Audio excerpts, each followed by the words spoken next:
entrenchments on the outskirts of town, and of course, the loyal portion were glad to do so, but the seditious held aloof. The Yanks didn't like their conduct and arrested everyone. They made Pa close the store and go.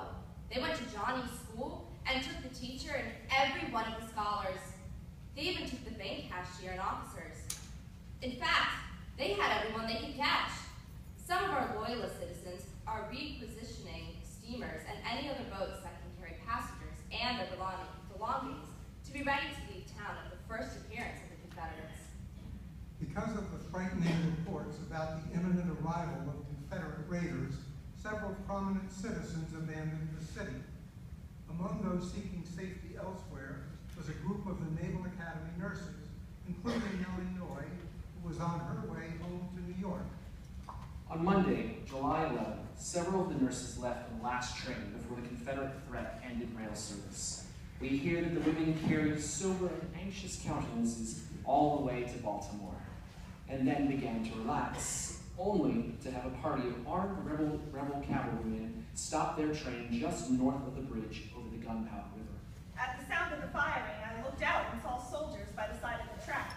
Confederate troopers rushed in from both sides, calling upon the Northern soldiers among us to give up their money, watches, even their hats and boots. If you can imagine anything better calculated to recall one from dreams to sober reality than a party of rebels handling loaded revolvers very carelessly close to your face, I cannot. Other women on the train were not frightened at all.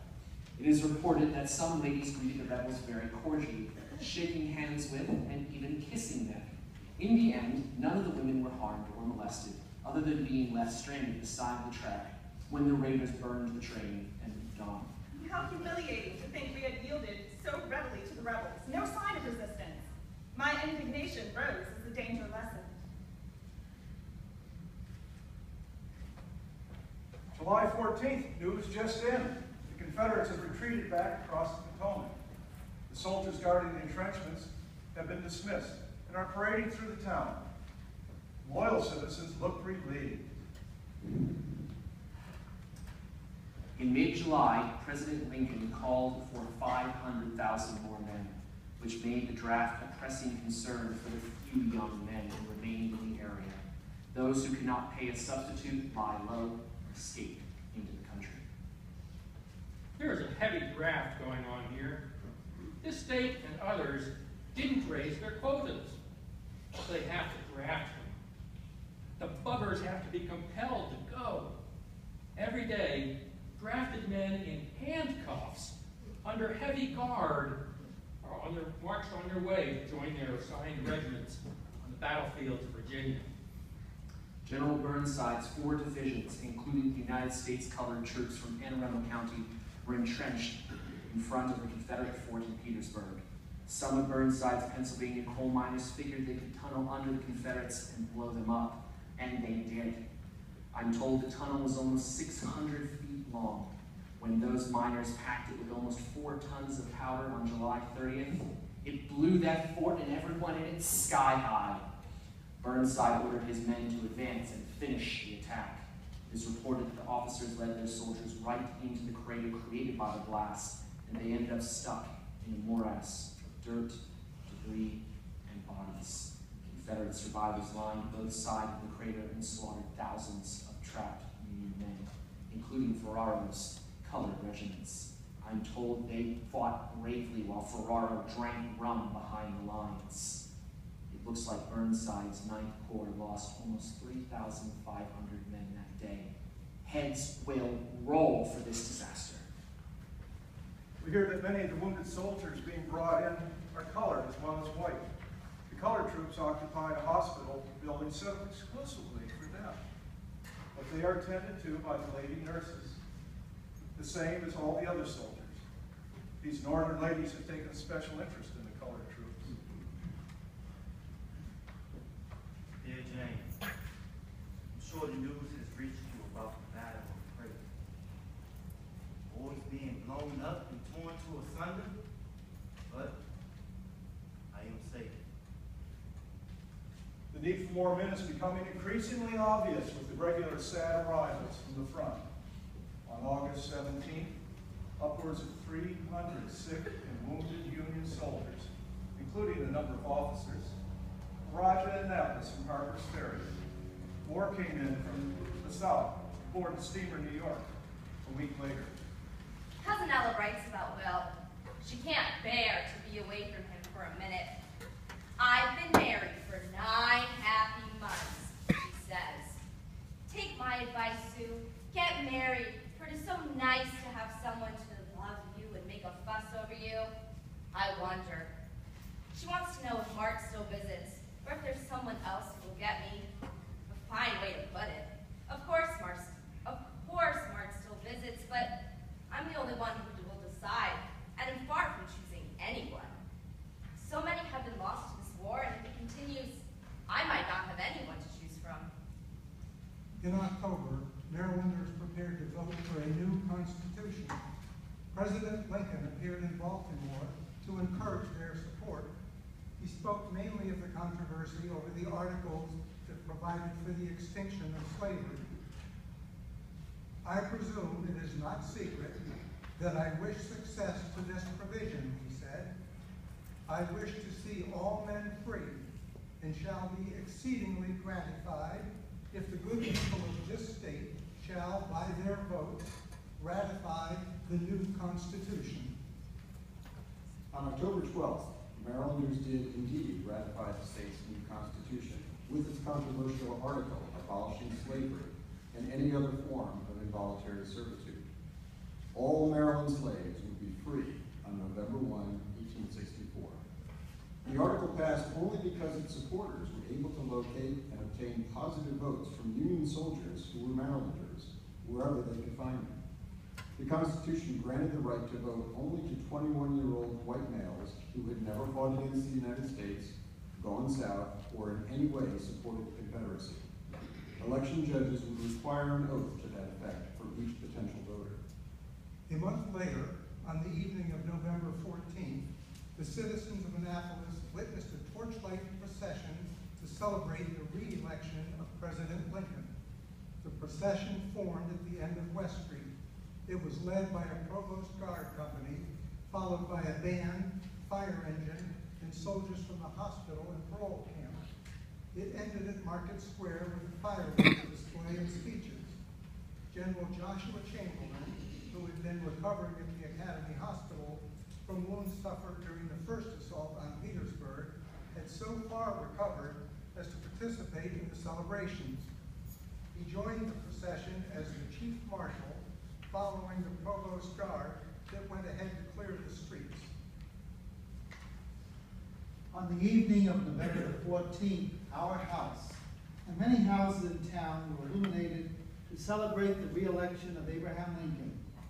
Rejoicing was great among soldiers and Republicans. In honor of Uncle Abe's victory at the ballot box, the ladies' quarters were finally illuminated. The rooms were decorated with pictures, wreaths, flowers, and flags.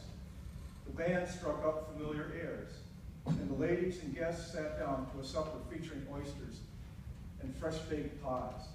General Chamberlain was an honored guest and was called upon to speak. Modestly, he hesitated, but the calls were loud, and like a brave soldier, he gave a little speech of gratitude that seemed to be divided among the music, the ladies, and the Union. He spoke eloquently about the occasion and emphasized our people's repeated declaration that our country shall be free, firm, and united. After Hail Columbia and a few more patriotic airs, the little crowd quietly dispersed. Confederate prisoners in Union jails may have been treated better than their opposite numbers in Southern prisons, but they still lacked adequate clothing, toiletries, and money to buy food and supplies. Some contacted friends from the North, and others placed personal notices in newspapers. But prisoners were only allowed to correspond with relatives. As a result, a lot of so-called Southern cousins got past the censors. Susie Sands was one of them. Dear Mr. T.H. Durkee, prisoner of war, Block 5, Johnson Island, Sandusky, Ohio. Dear Sir, in your personal of October 3rd in the Daily News, you said you have no friends friends this side of the lines who could furnish you with things that you need. Please, write me and tell me what you're allowed to receive, and I will endeavor to be a friend to you. Please let me hear from you soon. I remain your friend and cousin, Susie Sands. On November 26th, doctors were greatly concerned by the arrival of several steamers carrying some 6,000 exchanged prisoners for the Army hospitals, which were already overcrowded. Most were in terribly poor condition. Bodies of the dead were carried ashore in groups of 40 to 60 at a time and sent directly to the cemetery, accompanied by dirges and muffled drums. Miss Susie Sands, dear cousin, your very kind letter was received this morning, and be assured it was very glad to hear from you. I was surprised that I had gained a friend from my personal in the Daily News. As a prisoner, it's a great comfort to get letters from your friends. I was captured at Gettysburg on July 3rd last year. I've written others for the clothing that can make me comfortable this winter. But if you think it proper, you can send me some money. Use your own judgment as to the amount. I needed to buy stamps, paper, envelopes, tobacco, handkerchiefs, and such. Hoping to hear from you as a correspondent. Your friend and cousin, Thomas Thurfee. This month has seen daily funeral corteges bearing 20, 40, even 60 men to the cemetery. And yet, at such a time, Christmas at the military hospital will be observed as a day of festivities and gladness. Although men may be dying all around us, we must not forget that the living are with us too. It is the duty of all who care for them to also cheer and encourage them. There will be an abundant supply of edibles, including turkeys, geese, chickens, and pork from the hospital farm at Horn Point. The chapel is decorated with evergreens and banners with the names of major battles in glittering letters. The dining hall is likewise decorated with cedar and boxwood and other evergreens. The general feeling is that the war, with all its suffering, will not deprive staff and patients of a good old-fashioned Christmas, as in times of peace they passed among friends at home. Benjamin Barrow from Augusta, Maine, had been a first sergeant in Company C, 31st Maine Infantry. He was a convalescent patient at the Naval Academy Hospital. Dear Cousin Ed, Christmas past